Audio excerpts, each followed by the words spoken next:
యేసుక్రీస్తు నామములో మీకు అందరికీ వందనాలు. మరి నేను మీ ముందుకు రావడానికి దేవుడు నా పట్ల గొప్ప కార్యాలు చేశాడు. మరి అద్భుతాలు నా యొక్క జీవితంలో దేవుడు జరిగించాడు.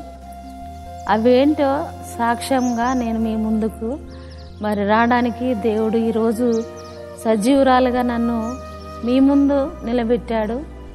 ఎందుకంటే ఎన్నో రకరకాల సమస్యల చేత నేను హింసించబడ్డాను. అవేంటో అనేది మీ ముందు మరి చెప్పడానికి దేవుడు నన్ను అద్భుతంగా స్వస్థపరిచి మరి నేను స్వస్థపరచబడి నేను ఆనందించడం కాదు, కానీ నాతోటి సహోదరులు కూడా నా సాక్ష్యాన్ని విని బలపరచబడాలని, మరి నా జీవితంలో దేవుడు చేసిన మేలులు మరి ప్రతి ఒక్కరి జీవితంలో కూడా దేవుడు చేస్తాడని, మరి మీరును నా సాక్ష్యాన్ని విని మరి విశ్వసించాలని, మరి నా సాక్ష్యాన్ని విని అలాగే మీ జీవితంలో జరుగుతుందని నమ్మడం వల్ల మరి మీరు కూడా పొందుకునే అవకాశం ఉన్నది కనుక నా సాక్ష్యాన్ని మీ ముందుకు తీసుకొస్తున్నాను. నా సాక్ష్యం ఏంటంటే 4 అక్క చెల్లెళ్ళము, మరి ఒక తమ్ముడు, ఇంకా మమ్మల్ని క్రిస్టియన్ హాస్టల్లో వేయడము చదివించడం జరిగింది. అలాగే అమ్మ కూడా అప్పటి నుంచి చాలా భక్తిగా సేవకులంటే చాలా ఇష్టంగా, సేవకులంటే చాలా దేవుణ్ణి ఎలాగా అయితే ప్రేమిస్తుందో అలాగా సేవకులను ఇష్టపడేది. సేవకులకు సేవ చేయడం చాలా ఇష్టం అమ్మకి. అమ్మ పెళ్ళి చేద్దామని మనసులో మ్యారేజ్ గురించి ప్రార్థన చేస్తుంది. అక్కయ్య నేను ఉన్నాము, ఇంకో అక్కయ్యకు పెళ్ళి అయిపోయింది, ఇంకా 2 ఉన్నాం కదా, మరి ఒక్కరినైనా దేవుని సేవకునికి ఇవ్వాలి అనే ఆలోచనతోనే అమ్మ ప్రార్థన చేస్తూ ఉండేది. ఒక దైవ సేవకుడు కావాలి ప్రభువా, ఒక బిడ్డకైనా నేను సేవకునికి ఇస్తాను, నా ఇంట్లో సేవకుడు ఉండాలి అని చెప్పేసి అమ్మ ఆలోచన. నేనేమో అసలు సేవ అంటే తెలియదు, ప్రార్థన అంటే ఎక్కువ రాదు. అమ్మతో మందిరానికి వెళ్ళే వాళ్ళమే కానీ ఆత్మీయత అంటే ఏంటో తెలియదు. వట్టిగా అమ్మతో వెళ్ళి రావడమే జరిగేది, అంతేగాని ప్రార్థన చేసుకోవడం కానీ బైబిల్ చదువుకోవడం కానీ ఆత్మీయంగా ఇలా ఉండాలని తెలియదు. కానీ అమ్మ ఒకరోజు ఏమన్నదంటే దైవ సేవకులకి మరి ఇవ్వడం జరుగుతుంది అమ్మ, పెళ్ళి చేయడం జరుగుతుంది, బాగా ప్రార్థన చేసుకోవాలని నేను అన్నది. కానీ నాకు భయం అయింది, నేనేందమ్మా సేవకులను చేసుకోవడం ఏంది అని అన్నాను. కానీ అవును దేవుని చిత్తం అయితే అదే జరుగుతుందమ్మా అని అన్నది. అయితే ఒకరోజు ఈ పాస్టర్ గారు వచ్చింది కదా, ఆ పాస్టర్ గారు అమ్మ ఇట్లా సంగతి అని అమ్మతో మాట్లాడడం జరిగింది. అమ్మ కూడా సరే బిడ్డ, నా ఆలోచన కూడా అదే, ఇంకా సంతోషమే కదా అని చెప్పేసి అనడం జరిగింది. అలాగా అమ్మ నాన్న అక్కయ్య ఇట్లా అత్తమ్మ వాళ్ళ ఇంటికి రావడం, మాట్లాడుకోవడం జరిగింది. అన్నీ మాట్లాడారు, వాళ్ళు మాట్లాడారు. అట్లా అన్నీ మాట్లాడుకున్న తర్వాత పెళ్ళి చేసుకునే టైంకు మరి పెళ్ళి ఇంకొక 1 రోజులు అయితే పెళ్ళి అని అనేసరికి అమ్మ మరి నా చేతిలో అయితే డబ్బులు లేవయ్యా, ఇప్పుడైతే చెయ్యను అని అనేసరికి లేదమ్మా నువ్వేం ఖర్చు పెట్టిన అవసరం లేదు, ఏమి ఇయ్యని అవసరం లేదు, నేనే పెళ్ళి చేసేసుకుంటా అమ్మ, అన్ని ఖర్చులు నేనే పెట్టుకుంటా అని చెప్పి అలాగే నిజంగానే అన్ని ఖర్చులు పెట్టుకొని పెళ్ళి చేసుకోవడం. పెళ్ళి మాకు 1996లో మ్యారేజ్ అవ్వడం జరిగింది. మ్యారేజ్ అయినప్పటి నుంచి ఇక నేను సేవలోనే, అతనితో పాటు సేవలో సహకరించడము, సేవలోనే ఉండడం జరిగింది. అయితే మా నాన్నగారు అయితే తిట్టేవాడు, ఎందుకు ఇంత లేని స్థితి ఇట్లా ఉంటే ఎట్లా, ఆ బిడ్డను అమ్ముకున్నట్టు అయిపోయింది, ఏం లేదు అన్నట్టు మాట్లాడేవాడు. కానీ అమ్మ ఒక్కటే మాట్లాడేది, దేవ సేవకుడు గొప్పవాడు, సేవ చేయడం అంటే ఏంటిదనుకుంటున్నావు, ఈ లోకంలో లేని గొప్పతనం అది అని అమ్మ సంతోషపడేది. అమ్మ దైవ సేవకుడు దొరికినందుకు ఆనందపడేది. కానీ నాన్నగారు అట్లా ఉండేవాడు కాదు, ఏమి లేని వాళ్ళకి ఇచ్చినాము అది ఇది అని బాధపడేవాడు. కానీ అలాంటి పరిస్థితిలో అసలు అసలు సేవ అంటే ఏంటో తెలియదు. కానీ అతనితో పాటు నేను ఆ కష్టాలలో బాధలలో అసలు భయంకరంగా కష్టాలు, ఆహారము తినాలన్నా కష్టమే, అన్నిటికీ కష్టమే ఉండేది. ఆ 50 రూపాయల కానుకతోటి మేము వారం అంతా గడుపుకునే వాళ్ళము. ఆ 50 రూపాయల కానుకతోనే కొంచెం ఆయిల్ అట్లా దొడ్డు బియ్యం కొన్ని అట్లా కొనుక్కొచ్చుకొని తినుకుంటూ ఉండేవాళ్ళం. కానీ ఆ టైంలో ఇక 96లో 1996లో మ్యారేజ్ అయిన తర్వాత 97లో బాబు పుట్టడం జరిగింది. బాబు పుట్టిన టైంలో కూడా చాలా ఇబ్బందికరంగా ఉండేది. చిన్న రూము, బాబు సీరియస్ ఉండేవాడు. మాకు అసలు చాలా ఇబ్బంది ఉండేది. అయితే మళ్ళీ తర్వాత 98లో పాప పుట్టడం జరిగింది. ఆ టైంలో మరి ఆ రూమ్ సరిపోదు, మరి ఎట్లా అని చెప్పేసి అనుకొని వేరే కిరాయి ఉందామని వెళ్ళాము. కానీ కిరాయికి వెళ్ళాము, అద్దె తీసుకున్నాము ఒక రూము, కానీ అద్దె కట్టే పరిస్థితి లేదు. 400 అద్దె. ఆ 400 కూడా మేము కట్టలేని పరిస్థితి ఉండేది. ఆ 400 కూడా నెలంతా మరి మేము ఆ డబ్బులను జమ చేసి, మరి వచ్చిన కానుకలన్నీ జమ చేసి 400 వాళ్ళకు కట్టేవాళ్ళం. తినడానికి అప్పుడు కూడా చాలా ఇబ్బంది ఉండేది. పాప పుట్టినప్పుడు కూడా అసలు ఇంట్లో రైస్ కాదు కదా, నూకలు కూడా ఉండేటివి కావు. అసలు భయంకరమైన పరిస్థితి. ఇంట్లో అయితే రెంట్కుంటే మనము బతకలేమని చెప్పేసి నేను అన్నాను, మనము చర్చి దగ్గరే దేవుని మందిరం కాడ ఉందాము, దేవుడు బతికిస్తాడు అని చెప్పేసి మేము మందిరం దగ్గరికి వచ్చాము. మందిరం దగ్గర మందిరంకు డోర్ లేవు, కింద ఫ్లోరింగ్ లేదు, కరెంటు లేదు, వాటర్ లేవు. అయినా కూడా మేము మందిరం దగ్గరికే వచ్చి మట్టి ఎంత శుభ్రం చేసుకొని చర్చి లోపల మరి డోర్లు లేవు, ఎట్లా మరి చిన్నపిల్లలు వేసుకొని ఉండాలి అని అనుకుంటే ఏమి కాదు, చిన్నపిల్లలు వేసుకున్న దేవుడు కాపాడుతాడని అలాగే మేము ఉన్నాము. పక్కింట్లో వాటర్ తీసుకొచ్చుకునే వాళ్ళము. ఆ కరెంటు కూడా లేకుంటే కరెంటు ఇక్కడ పైన వైర్లు ఉంటే అక్కడ తొలగించి ఒక బల్బు పెట్టుకునే వాళ్ళము. అలాంటి భయంకరమైన పరిస్థితులలో కూడా మరి మేము బాధపడలేదు. అయ్యో ఇంత ఘోరమైన పరిస్థితి అనుకోలే, కానీ దేవా మీ మందిరమైన మాకు ఇచ్చావు ప్రవ్వా, మేము తలవాల్చుకోవడానికని సంతోషపడ్డా. 1 ఇయర్ తర్వాత మాకు మెల్లిగా కరెంటు వేసుకోవడం జరిగింది.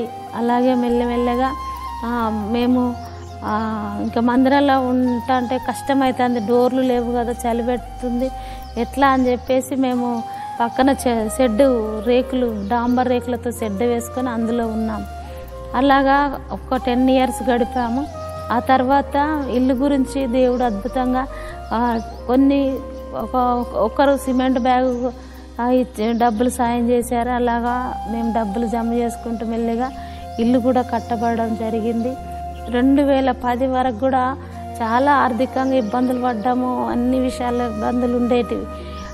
అదొక్కటి అయితే మళ్ళీ కొత్తగా ఇంకా నా అనారోగ్య పరిస్థితి స్టార్ట్ అయింది. ఈ అనారోగ్యం ఏంటంటే 2010 నుంచి ఈ 2023 వరకు కూడా నాకు అనారోగ్యమే. నా శరీరము చాలా హింసించబడింది. ఈ శరీరంలో ఫస్ట్ ఏమైందంటే స్కిన్ ఎలర్జీ అయింది నాకు. స్కిన్ ఎలర్జీతోని దాదాపు 4 సంవత్సరాలు నేను ఇబ్బంది పడ్డాను. ఎంతమంది డాక్టర్ల దగ్గరికి వెళ్ళినా కూడా ఎన్ని టాబ్లెట్లు మారుస్తున్నారు, కానీ అసలు ఏం స్వస్థత జరగలేదు. మళ్ళీ దేవుడే నన్ను దర్శించి దేవుడే నాకు అద్భుతంగా స్వస్థతనిచ్చాడు. 2019లో, 2020లో, 2022లో ఇలాంటి పరిస్థితిలో ఈ సంవత్సరాలన్నిట్లలో కూడా 2010 నుంచి 2019 వరకు కూడా నేను స్కిన్ ఎలర్జీ, అందులో పొటాషియము తక్కువ కావడము, కాళ్ళు చేతులు పడిపోవడము, అసలు మెడలు కూడా పడిపోవడం జరిగింది. అది పొటాషియము చాలామందికి తొందరగా క్యూర్ అవుతుందట, కానీ నాకైతే కొన్ని సంవత్సరాలు నేను దాని గురించి బాధపడ్డాను. దానికి ట్రీట్మెంట్ ఏంటంటే కొబ్బరి బోండా, అరటిపండు తినాలి అని అన్నారు. అప్పుడు నేను దాదాపు ఒక లారెడు కొబ్బరి బొండాలు రోజుకు 2 అలా తాగుతూనే ఉండేదాన్ని. అయినా నాకు అది ఎప్పుడు అది బ్లడ్లో అది నిలిచి ఉండేది కాదు, ఎప్పుడు యూరిన్ ద్వారా బయటికి వెళ్ళిపోయేది. ఆ డాక్టర్లు అనేది నీకు ఆగుతలేదమ్మా, లోపల పొటాషియం అనేది బ్లడ్లో ఆగట్లేదు, బయటికి వెళ్ళిపోతుంది అంటే, మరి ఎట్లాగ సార్ ఏమవుతుంది, మరి ఎట్లా చేయడము, మరి ఇన్ని సంవత్సరాలుగా ఇదే ప్రాబ్లము, నెలకు హాస్పిటల్కి వెళ్ళడము, మరి పొటాషియము అది గ్లూకోజుల ద్వారా ఎక్కించడము అదంతా జరుగుతుంది. కాళ్ళు చేతులు పడిపోతున్నాయి, బాగా ఏ పని చేయలేను. మరి ప్లేట్ ఇట్లా లేపలేను, జగ్గు లేపలేను, అలాంటి వీక్నెస్ నాకు రావడం జరిగింది. అలాంటప్పుడు మరి నేను ఎలాగా డాక్టర్ గారు ఇలాగైతే ఎట్లా, మరి నాకు మంచి ట్రీట్మెంట్ ఇవ్వండి అని చెప్పేసి మేము అడిగినప్పుడు ఏం చేసిండంటే మరి ఒక కొత్త ట్యాబ్లెట్ రాసిస్తానని చెప్పేసి రాసి ఇచ్చాడు. దాన్ని ఏం చేసామంటే మేము వచ్చి ప్రేయర్ చేసుకొని అది వేసుకోవడం జరిగింది. వేసుకున్న తర్వాత నైట్ అంతా బాగానే ఉన్నది. కానీ తెల్లవారేసరికి ఏమైందంటే నాకు ఈ కాళ్ళ దగ్గర మోకాళ్ళ నుంచి పైకి ఇంకంతా పెద్ద పెద్ద ఇదేంటి మనకు వేడి నూనె పడితే ఎలాగైతే బొబ్బలు వస్తాయో అలాగా ఇంత పెద్ద పెద్దగా నాకు ఆ యొక్క బొబ్బలు రావడం జరిగింది. అలా ఎందుకు వచ్చినాయో తెలియదు, తెల్లవారేసరికి అలా జరిగింది. తర్వాత వెంటనే మేము హాస్పిటల్కి వెళ్దామని తయారవుతూనే ఉన్నాం, రెడీ అవుతూనే ఉన్నాము. అదే టైంలో అవి ఒక్కొక్కటి పగిలిపోయిన తర్వాత ఒక్కొక్కటి 2 ఇంచులంత రంధ్రం ఏర్పడుతుంది. పెద్ద పెద్ద బుగ్గల్లాగా వచ్చేసి అవి పగిలిపోవడము, వాటి దగ్గర రంధ్రం ఏర్పడము, 2 ఇంచులంత రంధ్రం ఏర్పడడం జరిగింది. డాక్టరు మేము మంచిర్యాలకి వెళ్ళేసరికి మంచిర్యాల డాక్టరు నేను చూడను, కరీంనగర్కి వెళ్ళండి అని పంపించారు. కరీంనగర్కి వెళ్ళేసరికి కరీంనగర్లో కూడా అవి నేను పట్టను, మీరు వరంగల్కి వెళ్ళండి అన్నారు. మరి అక్కడ కూడా డాక్టర్ గారు ఏమన్నారంటే నేను ట్రై చేస్తా, చూస్తా, నైట్ ఎలా వెళ్తారని చెప్పేసి అప్పటికి 10 ఉంది, నైట్ 10 అయింది. ఈ నైట్ ఎలాగ వెళ్తారు, ఈ నైట్ నేను ట్రై చేస్తా, నేను కూడా చేయలేను, హైదరాబాద్కి వెళ్ళాల్సి ఉంటుంది అని అన్నారు.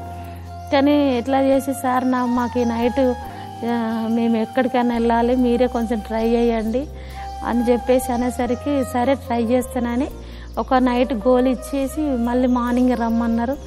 అలాగా ఒక 3 రోజులకు ఒక్కోసారి ట్రీట్మెంట్, తర్వాత 5 days, తర్వాత 10 days, అట్లా 1 month, అట్లా సంవత్సరాలు అట్లా 3 years ఆ స్కిన్ ఎలర్జీతో, ఆ స్కిన్ ప్రాబ్లంతో నేను బాధపడ్డాను. అదంతా బాధ. అన్ని టాబ్లెట్స్ మారుస్తున్నాడు, అన్ని యాంటీబయాటిక్స్ మారుస్తున్నాడు, ఎన్ని టాబ్లెట్లు మార్చినా కూడా ఏం చేంజ్నెస్ అవ్వట్లేదు, నొప్పి తగ్గట్లేదు, అవి నీరు గారడం మానట్లేదు, నీరు గారుతూనే ఉన్నవి. అంత నీసు వాసన, అసహ్యము, అసలు బట్టలు కట్టుకోలేని పరిస్థితి, అసలు పడుకోలేని పరిస్థితి, కూర్చోలేని పరిస్థితి, కూర్చోరాదు, పడుకోరాదు, ఇంకా ఏమైనా నిలబడే ఉండాలి. మంటలు, వాటర్ పడితే మంటలు, అలా భయంకరమైన ఈ పరిస్థితిలో ఒక 3 years నేను బాధపడ్డాను. ఎందుకు వచ్చినాయో తెలియదు. చాలామంది దైవ సేవకులు ఏమంటున్నారంటే చేతబడి అని అన్నారు. కానీ ఏ చేతబడి అయినా ఏదైనా దేవుని తెలియకుండా రాదు కదా అని మా సేవకుడు నా భర్త ఏం చేశాడంటే ప్రతిదానికి దేవుడు బాగా చేస్తాడమ్మా, దేవుడు గొప్ప కార్యం చేయడానికే ఈ శ్రమకు నిన్ను అప్పచెప్పాడు, దేవుడు నీ విషయంలో దేవుడు గొప్ప కార్యం చేస్తాడు అని ధైర్యపరిచేవాడు. నిజంగా తల్లి కూడా అంత సేవ చేయదు, కానీ మరి నా భర్త నాకు అంతగా సేవ చేయడం జరిగింది. చిన్న పిల్లలకి ఎలాగైతే సేవ చేస్తారో అలాగా నాకు సేవ చేశాడు. పిల్లలు చిన్నవాళ్ళు, చేసేవాళ్ళు ఎవరు లేరు. అట్లా పిల్లలు చూసుకోవడం, నన్ను చూసుకోవడం, సేవ చూసుకోవడము చాలా ఇబ్బందికరంగా ఉండే పరిస్థితి. అలాంటి పరిస్థితిలో నేను ఎన్ని మెడిసిన్ వాడినా ఏం కాలే, కానీ దేవుడు నన్ను బాగా చేశాడు. ఆ టైంలో కూడా దేవుడే ఏ ట్రీట్మెంట్ లేకుండా నేను టాబ్లెట్లు వేసుకుందామంటే వామిటింగ్ రావడము, టాబ్లెట్లు వేసుకున్నా నేను అవి నాకు లోపలికి వెళ్ళకపోయే కావు, బయటకు వచ్చేటి. ఆ టైంలో ఆ మంచాల పడిపోయి ఇంకా మంచాలనే ఉన్నా, అసలు ఏం చేయాలనిపించట్లేదు. నాకు మనసు, ఆ కళ్ళు కూడా కనబడలేదు టైంలో. రేచికట్లు ఎట్లుంటే అట్లా నా కళ్ళు అట్లా అయిపోయినాయి. ఇంకా బతకదు అని చెప్పేసి బాధపడుతూ ఉండేవారు.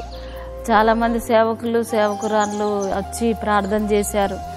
అయ్యో ఇట్లా అయింది అని చెప్పేసి బాధపడ్డారు, ప్రార్థన చేసుకుంటూ వెళ్ళేవారు. మా అమ్మ నాన్న అయితే, అమ్మ అయితే ధైర్యంగా ఉండేది. ఎందుకంటే సేవకురాలు కనుక కష్టాలు రాకుండా ఉండవు, కష్టాలు వస్తాయి అని చెప్పేసి ఆమె ఇట్లా ఉన్నదమ్మా అని చెప్పి ఫోన్ చేసి చెప్పినా కూడా వచ్చేది కాదు, కానీ ప్రార్థన చేసేది ఆమె అక్కడే ఉండి. అయితే నాన్న అయితే ఏడ్చుకుంటూ ఇంకా నా దగ్గరే ఉండిపోయాడు. చాలా అలాంటి పరిస్థితి, ఆ స్కిన్ ఎలర్జీతోని నేను అలాగే ఉన్నప్పుడు దేవుడు అద్భుతంగా నన్ను మరి 2019లో నాకు దేవుడు చక్కటి వాగ్దానం ఇచ్చి మరి దేవుడు నన్ను ముట్టి బాగా చేసిండు. దేవుడు ఒకటే మాట, సూర్యకాంతములతోని గుమ్మములను కట్టుదును అని చెప్పేసి వాక్యం ద్వారా దేవుడు నన్ను బలపరిచాడు. దేవుడు అద్భుతంగా నిజంగా వాగ్దానాలు, మన నూతన సంవత్సరాల వాగ్దానాలు తీసుకున్నప్పుడు నేను అనుకునేదాన్ని, ప్రభువా ఈ సంవత్సరం అంతా నేను ఇలా ఉన్నా కదా, మరి నాకేం మాట్లాడతావు ప్రభు అని నేను అనుకున్నప్పుడు నిజంగా ఆ సంవత్సరంలో నాకు ఇచ్చిన వాగ్దానము నా జీవితంలో నెరవేరేది. ప్రతి సంవత్సరం కూడా నాకు ఏదైతే ఆ సంవత్సరంలో మాట్లాడతాడో, ఒక మాట ఇస్తాడో ఆ మాట నా జీవితంలో నెరవేర్చబడేది. అదే నాకు నా జీవితంలో తర్వాత స్కిన్ ఎలర్జీ తర్వాత ఏమి జరిగిందని అంటే, ఒకరోజు ఇలాగే ఇంకా అది మందులు పెట్టుకుంటూ ట్రీట్మెంట్ చేసుకుంటూ వాటికి అదేంటి అవన్నీ ట్యాబ్లెట్లు అయితే వేసుకోవడం లేదు. దేవా నువ్వే సహాయం చేయాలని ప్రార్థన చేస్తున్నాము. అదేంటి క్రీము రాసుకుంటూ ఉన్నాం. అలాగే ఉంటుంటే మాకు తెలియకుండానే స్వస్థత జరిగిపోయింది. స్వస్థత జరిగింది. అదే దేవానికి స్తోత్రము, దేవుడు అద్భుతంగా స్వస్థపరిచిండని చెప్పేసి అని అనుకున్నాము. అలాగే అనుకున్నాము, స్వస్థత జరిగింది. అది తర్వాత ఒక 2-3 నెలలు కొంచెం హ్యాపీగా ఉన్నాను అనుకుంటే చాలు, మళ్ళీ ఇంకొకటి నా బాడీలో ఇంకొక ప్రాబ్లం మొదలయ్యేది. ఏంటంటే మళ్ళీ ఆ ట్యాబ్లెట్లకు ఏమో ఎఫెక్ట్ అయ్యి నాకు ఏమైందంటే పొటాషియం మొత్తం నిల్ అయిపోయింది. మనకు పొటాషియం బాడీలో బ్లడ్లో 5.3 ఉండాల్సింది నాకు 2.0కి వచ్చింది. మనకు అప్పుడు మాకు పొటాషియం అంటే తెలియదు, ఏం తక్కువైందో తెలియదు. కానీ ఫస్ట్ చేతుల వేళ్ళు పడిపోవడం జరిగింది. తర్వాత కాళ్ళు నడవడానికి వస్తలేవు, కాళ్ళు కూడా పడిపోయినాయి. తర్వాత కూర్చొనికి రాకుండా నడుము కూడా పడిపోతుంది. అలాగే అయ్యో ఎందుకు ఇట్లా అయిపోతుంది, చలికి లాగుతుంది ఏమో అనుకున్నాం. కానీ అది చలికాలంలోనే లాగుతున్నాయి కావచ్చు అనుకొని చేతులన్నీ ఇట్లా వేళ్ళన్నీ ఇట్లా లాగుతున్నారు. అయినా కూడా అవి దగ్గరికి ఇట్లనే ముడుచుకుపోతున్నాయి. ఎందుకు ఇట్లా అవుతుందని చెప్పేసి ఇంకా హాస్పిటల్కి వెళ్ళే టైంలో ఇంకా 4 తీసుకొని మోసుకొని వెళ్ళి ఆటోలో కూర్చోబెట్టడం జరిగింది. అట్లానే వెళ్తే డాక్టర్ పొటాషియం తక్కువైంది, చాలా భయంకరంగా, కొంచెం లేట్ అయితే బయట పడిపోయినాయి, లోపల కూడా అవయవాలు పడిపోతే స్టార్ట్ అయ్యేటి, లేట్ చేసిర్రు ఎందుకని డాక్టర్ గారికి ఓపెన్ చేశాడు. ఇంకెళ్ళగానే మొత్తం వెంటనే ట్రీట్మెంట్ చేయడం జరిగింది. ఆ పొటాషియం కూడా నాకు చాలా సంవత్సరాలుగా తగ్గలేకుండా అట్లనే ఉండేది. అప్పుడు ఈ స్కిన్ ఎలర్జీ, పొటాషియం ఇవన్నీ మందులు వేసుకోవడం ద్వారా ఏమైందంటే నాకు ఇంకా ఇవన్నీ ఎఫెక్ట్ ఇచ్చి ఇంకా నాకు కిడ్నీల మీద ఏం ప్రాబ్లం రాలేదు, కానీ ఎముకల మీద ప్రాబ్లం పడింది. నేను అనుకున్నాను వీటన్నిటికీ ఎక్కువ నొప్పి ట్యాబ్లెట్లు వేసుకోవడం జరుగుతుంది కదా, ఎక్కువ ఇవన్నీ స్కిన్కి సంబంధించిన ట్యాబ్లెట్లు వేసుకోవడం జరుగుతుంది అని చెప్పేసి 3 సంవత్సరాలు కూడా నేను స్కిన్ ఎలర్జీకి నెలకు ఒక్కొక్క రకమైన యాంటీబయాటిక్స్ మారుస్తూనే ఉండేవాడు డాక్టర్. అట్లా నేను చేంజ్ చేసుకుంటూ చాలా ట్యాబ్లెట్లు వాడాను. అప్పుడు ఈ అంత ఎఫెక్ట్ నా ఎముకల మీద పడిందని చెప్పేసి డాక్టర్ అన్నారు. అయితే నేను ఎప్పుడు కానీ కింద పడింది లేదు, ఎక్కడి నుంచి ఏదన్నా దెబ్బ తగిలి కాలు చేతులు ఎముకలు ఇరిగిపోయింది లేదు, కానీ కాలు నడవనికి రావట్లేదు. కాలు భూమి మీదకి వెళ్ళి లేపాలంటే కష్టమవుతుంది, లేపనీకి వస్తలేదు, నడవనీకి వస్తలేదు, మెట్లు ఎక్కనీకి రావట్లేదు, నొప్పి భయంకరంగా నొప్పి ఉంటున్నది, ఎందుకు ఇట్లా అవుతున్నాయి అని చెప్పేసి అనుకున్నాం. కానీ ఆ కాళ్ళు ఏం మామూలుగా బలహీనత అయిందేమో, ఎముకలు బలహీనంగా ఉన్నాయేమో, మంచిగా అదేంటిది సూపులు అవి ఇవి తాగితే తక్కువ అవుతుంది అని చెప్పేసి అనుకున్నాము. అలాగే ఉంటున్నాము, కానీ రోజు రోజుకి అది ఎక్కువనే అవుతుంది, మాకు ఏమి తక్కువ కాలేదు. తర్వాత ఈ కాళ్ళు ఎఫెక్ట్ అయిపోయినాయి, కాళ్ళు భయంకరంగా నొప్పులు స్టార్ట్ అయినాయి, అసలు నడవలేని పరిస్థితి అవుతుంది. మనిషిని పట్టుకొని కూడా కాలు తీసి కాలు వేయలేని పరిస్థితి అయింది. అప్పుడు ఏం చేశానంటే, మాస్టర్ గారు ఏం ఆలోచించాడంటే, ఇంకా హాస్పిటల్కి వెళ్దాము, వెళ్ళి టెస్ట్ చేపిద్దామని అంటే, టెస్ట్ చేపిస్తే టెస్టులు ఏం రావట్లేదు. మంచిరాళ్ళు అంతా చేసినా డాక్టర్ ఏం లేదు, మరి ఇంత నొప్పి ఎందుకు ఉంటుంది, ఇట్లా ఎందుకు అవుతుందని ఎన్ని ఎక్స్రేలు తీసినా కూడా ఏం వస్తలేదు. తర్వాత మళ్ళీ కరీంనగర్కి వెళ్ళాం. కరీంనగర్లో కూడా ఎన్ని తీసినా కూడా ఆ డాక్టర్ నొప్పికి టాబ్లెట్లు, కాల్షియం టాబ్లెట్లు వాడిపిస్తాడు, నొప్పి టాబ్లెట్లు ఆయన ఏమి తక్కువ అయితే అంటాను కానీ అవ్వట్లేదు. తర్వాత ఏం చేసినామంటే హైదరాబాద్ హాస్పిటల్కి వెళ్ళాము. హైదరాబాద్ హాస్పిటల్, అపోలో హాస్పిటల్కి వెళ్ళిన తర్వాత అక్కడ కూడా మరి అన్ని టెస్టులు చేసి టాబ్లెట్లు ఇచ్చిన తర్వాత ఒక కాలుకు నయం అయింది, కానీ ఇంకో కాలు అలాగే ఉంది. ఎందుకు సార్ ఈ కాలు అస్సలు తక్కువ అవ్వట్లేదని చెప్పేసి అట్లా అక్కడ కూడా ఒక నెలలు కాదు నాకు సమస్య, సంవత్సరాలతోనే భరించిన నేను ఈ సమస్యలన్నిటిని. మేము హైదరాబాద్కు వెళ్తూ వచ్చేవాళ్ళం, నెలకు వెళ్తూ వచ్చేవాళ్ళం. అట్లాగా ఒకసారి డాక్టర్ గారు ఏం చేసిందంటే ఎంఆర్ఐ టెస్ట్ చేపిమన్నారు. చేపించిన తర్వాత అందులో కూడా ఏం తెలియలేదు. తర్వాత మళ్ళీ డాక్టర్కి ఎందుకు ఇట్లా అవుతుందని డాక్టరే మరి టెస్టులు అన్నీ చేయించినాం కదా, ఎందుకు ఇలా అవుతుందని డాక్టర్ ప్రశ్న వేసుకుని ఆయన ఒకటి ఆలోచన చేసి మరి బోన్ టెస్టులు చేపిద్దాము, మరి బోన్ స్కానింగ్ చేపిద్దాము అని చెప్పేసి అని ఆ బోన్ స్కానింగ్ రాశాడు. మేము వెళ్ళి మళ్ళీ బోన్ స్కానింగ్ తీపించుకుంటే అందులో ఎముకకు లోపల ఉన్న సన్నగా మనకు ఎంట్రుక అంత సన్నగా ఉంటుందంట, అది కొంచెం వంకర అయినట్లు అక్కడ తెలిసిందని చెప్పేసి అన్నాడు. అది కూడా చాలా భయంకరమైన పరిస్థితి. అసలు నా కాళ్ళు నేను మంచం మీదకి ఎక్కించుకోలేను, దించలేను. పిల్లలే ఇట్లా పడుకుంటే పిల్లలే పైకి కాళ్ళు పెట్టాలి, మళ్ళీ కాళ్ళు దింపాలి, అంత భయంకరంగా నొప్పి ఉండేది నాకు. అలాంటి పరిస్థితుల్లో నడవలేను. అసలు ఇంట్లో నుంచి గేట్ దగ్గర రావడానికే 1 ఇయర్ నేను ఇంట్లో నుంచి బయటికి వెళ్ళలేకుండా మంచాలే ఉన్నాను.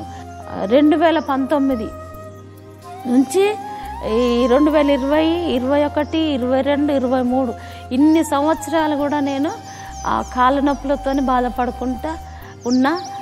చివరికి 2020లో భయంకరంగా ఇంకా కాలు ఏమాత్రం కదలనివ్వట్లేదు. అలాంటప్పుడు ఎముకలు ఇరిగితే ఎలాగైతే కదలకుండా ఉండాలో అలా ఉండే పరిస్థితి వచ్చింది నాకు. అప్పుడు స్టాండ్ తీసుకొని వచ్చి స్టాండ్తో నడవగలుగుతానని అనుకొని స్టాండ్ కొన్నారు. స్టాండ్తో నడవగలిగిన, స్టాండ్తో నిలబడ్డాను, కానీ కాలు తీసి కాలు వేయాలంటే భయంకరంగా పరిస్థితులు ఉండేటివి. అయినా కూడా మెల్లమెల్లగా ట్రై చేసుకుంటా, దేవుని కృపను బట్టి ప్రార్థన చేసుకుంటా. నేను ఒక్కటే అనుకున్నాం, ఇంకా ఇన్ని మందులు వాడిన డాక్టర్ గారు ఏమన్నారంటే, మీకు ఇన్ని టాబ్లెట్లు వాడిండ్రు, ఇంత ట్రీట్మెంట్ ఇచ్చినా కూడా తగ్గట్లేదంటే ఇంకా అది అంతే, కాళ్ళు లోపల ఎముకంతా తినేసినట్టు అయిపోయింది. మనం కర్రకు చెదలు పడితే ఎలాగైతే రంధ్రాలు వస్తాయో అలాగ ఎముకకు కూడా మొత్తం తినేసినాయి. ఎముక ఇక బాగా కాదు, ఎందుకంటే ఇన్ని ట్రీట్మెంట్ ఇచ్చినా కూడా బాగా అవ్వట్లేదు కనుక ఇంకా అంతే అది అని చెప్పేసి డాక్టర్ గారు చెప్పడం జరిగింది.